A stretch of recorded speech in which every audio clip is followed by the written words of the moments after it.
유튜브로 읽는 박정희 전기 13권 마지막 하루. 미 대사와 김재규의 밀당.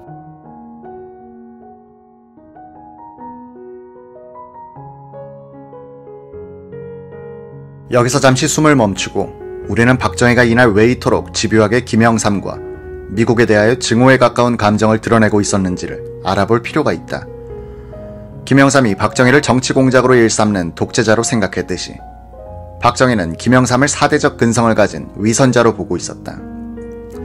박정희는 독재 정권을 혼내준다며 미국의 세계 전략에도 불리한 주한 미군 철수 정책을 들고 나온 카터 미 대통령을 경멸했다.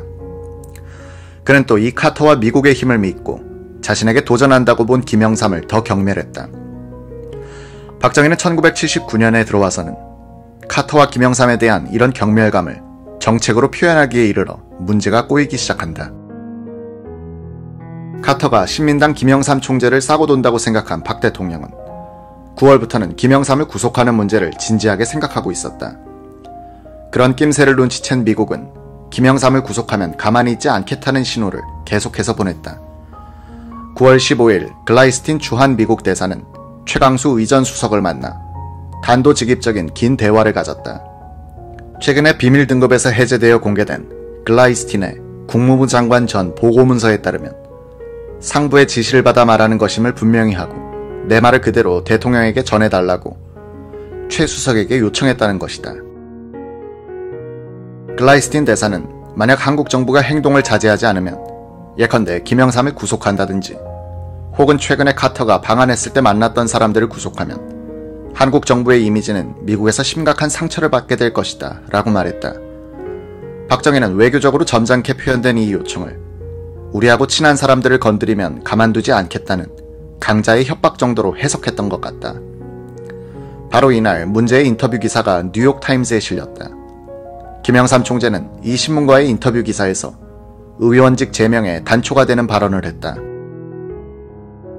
9월 24일 여권이 김영삼 제명을 밀어붙이려고 한다는 정보를 입수한 글라이스틴 대사는 국무부에 대하여 우리 대사관은 한국 정부 당국의 요인들에게 김영삼 제명은 한미관계에 심각한 결과를 가져올 것이다라는 내용의 의사를 전달하겠다고 보고했다. 류혁인 정치담당 수석은 10월 중순에 열리는 연례 한미 국방장관회의에 참석하러 브라운 미 국방장관이 오는데 그 전에 김 총재를 구속하면 문제가 확대된다고 대통령을 말려 10월 26일 현재로는 보류된 상태였다. 9월에서 10월 사이에 박 대통령은 미국 정부로부터 김영삼에게 손을 대면 경제적 보복을 포함하여 여러가지 불이익을 당할 것이라는 명시적 협박을 연속적으로 받고 있었다. 9월 27일 미 국무부 홀브룩 차관은 박미한 박동진 외무장관에게 야당에 대한 탄압이란 강한 표현을 쓰면서 정부 내의 고위정책협의회에서 대한 차관에 대한 승인을 보류하도록 은행에 지시했다고 통보했다. 미국 정부는 10월 4일에 김영삼의 국회 제명이 있자 국무부 성명으로서 깊은 유감의 뜻을 표시하고는 주한 미국 대사를 소환했다. 에드워드 케네디 상원의원도 같은 성명서를 발표했다. 그러나 10월 13일 미 국무부는 주한 미국 대사관에 보낸 전문을 통해 글라이스틴이 의회와 접촉했던 바 한국 정치 사태에 대해서 관심을 가진 의원들은 거의 없었다. 오직 한 의원만이 우리가 가진 안보상의 지렛대를 이용하여 정치적 자유의 확대에 추구해야 한다고 주장했다고 알려주었다. 그런데도 미국 정부는 박 대통령에 대하여 친한적인 의원들도 비판적으로 돌아서고 있다는 논리를 항상 되풀이하고 있었다. 10월 13일 벤스 국무장관은 김용식 주미대사를 불러 이 같은 논리를 내세워 가시적 완화 조치가 없으면 한미관계가 심각한 사태에 이르게 될 것이라고 경고하고는 박 대통령에게 이 뜻을 전해달라고 요청했다. 부산에 비상계엄령을 선포한 10월 18일 연례 안보회의에 참석하러 와있던 브라운 미 국방장관은 카터의 친서를 박 대통령에게 전달하는 자리에서 야당과의 대화를 재개함으로써 전면적인 탄압이 임박했다고 걱정하는 국내외의 인사들을 안심시켜 줄 것을 요청했다. 이것은 박정희의 오기를 더 건드렸다.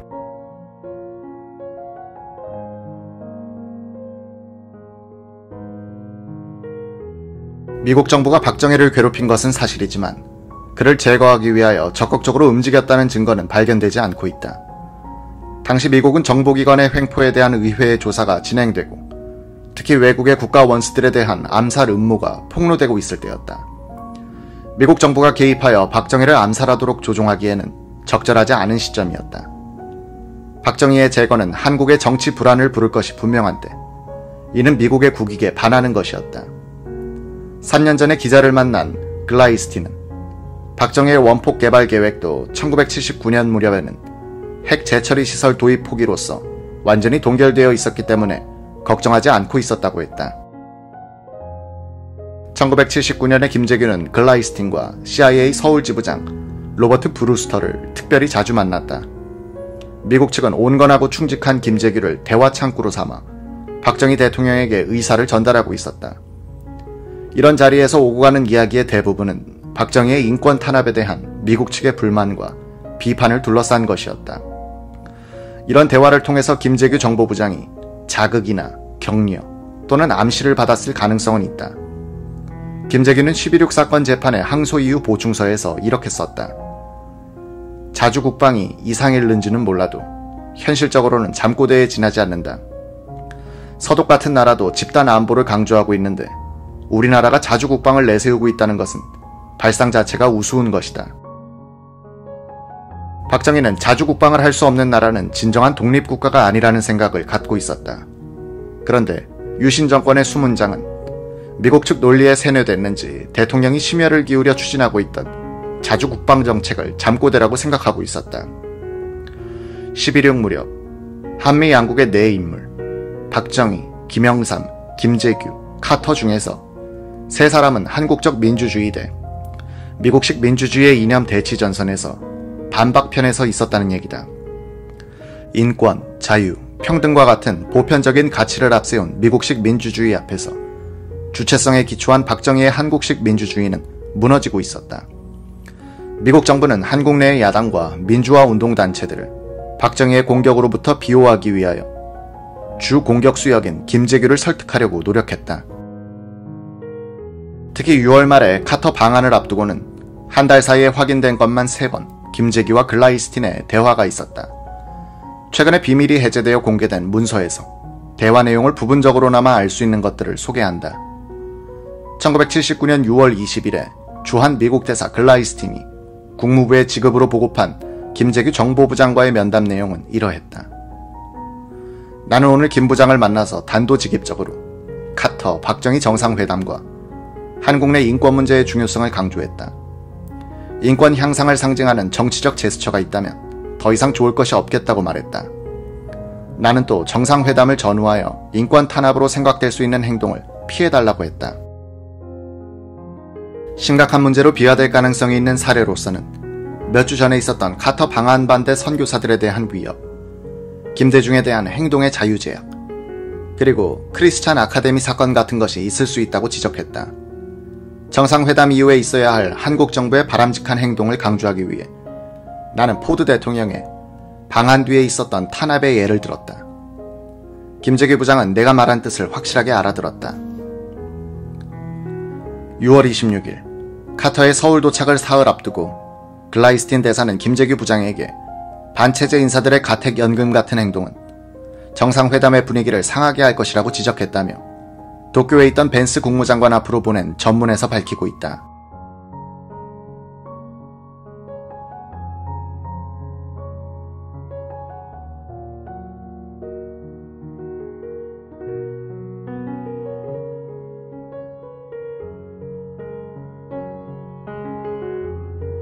글라이스틴 대사가 마지막으로 김재규를 만난 것은 시해 사건 한 달 전인 9월 26일이었다. 글라이스틴의 보고 전문에 따르면 두 사람의 대화가 거의 끝나갈 때 김 부장이 물었다.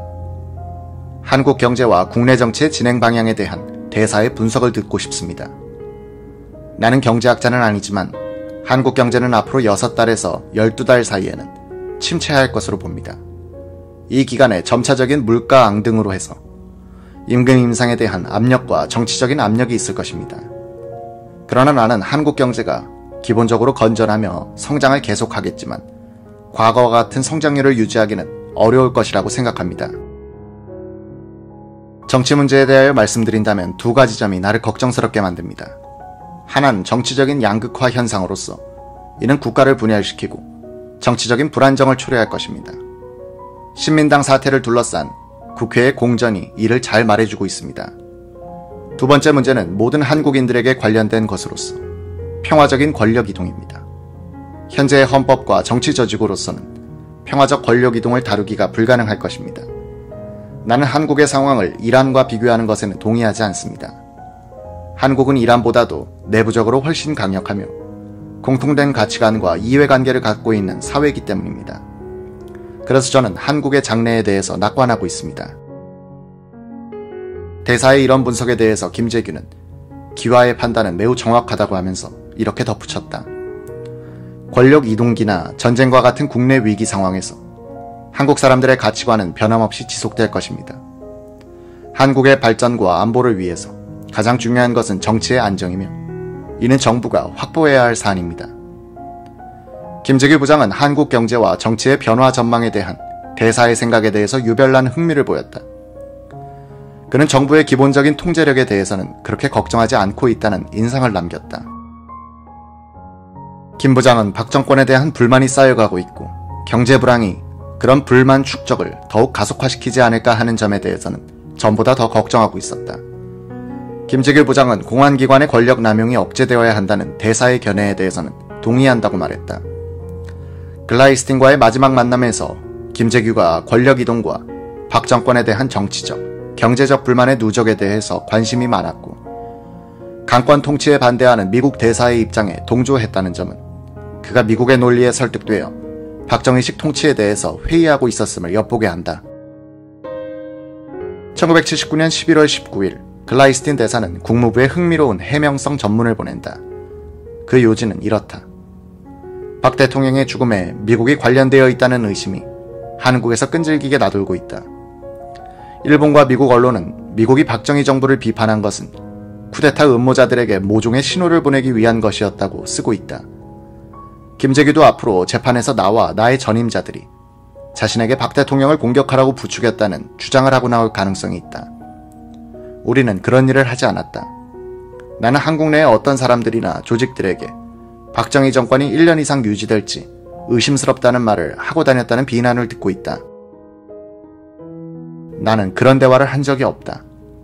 그러나 우리가 박 대통령의 행동을 공개적으로 비판한 것 때문에 한국인들이 우리의 비판을 오해하여 박정희의 최후가 다가오고 있다든지 그가 사라지는 것에 대해 미국이 좋아하지 않을 이유가 없다든지 하는 식으로 생각했을 가능성은 있다.